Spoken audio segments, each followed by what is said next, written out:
मराठी में मराठी इथे नाही मराठी बोला। माझे नाव परवीन सलीम पठाण आहे। मी राहणारी महबूब खेड्याची आहे, तालुका गंगापूर आणि जिल्हा औरंगाबाद। मला 16 वर्ष काही मूलबाळ झाले नाही, तर मग मी दवाखाने केले। मला 2 ते 3 लाख रुपये खर्च आला, कारण मला 1 पण रुपया त्यात गुण आला नाही। मग मी कंटाळले, मध्ये 2 वर्ष मी बंद करून टाकले। मग मी म्हटलं मला आता काहीच नाहीये, मी आता फक्त दोघं नवरा बायको जगणार आहे, असा विचार केला आणि कामधंद्याला आम्ही लागलो। त्यानंतर आमच्या शेजारी राहणारे शंकरपूरचे ताराचंद भाऊ काटे यांनी मला सांगितलं आम्ही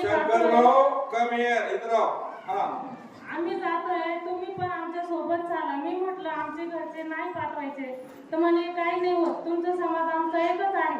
मग मी त्यांचं ऐकलं। पहिल्या वेळेस त्यांनी माझा खर्च केला, मग नंतर मी 11 खेट्या केल्या। मला 3ऱ्या खेटीमध्येच गुण आलेला आहे। महाराजांपाशी मी मुलाला घेऊन आले, त्यांनी त्याचं नाव पण ठेवलेलं आहे रहीम म्हणून। मग मी एवढंच बोलून 2 शब्द संपवतो। माझा मुलगा 8 वर्षाचा झाला, पुढच्या 21 जानेवारीमध्ये 8 वर्षाचा पूर्ण होणार।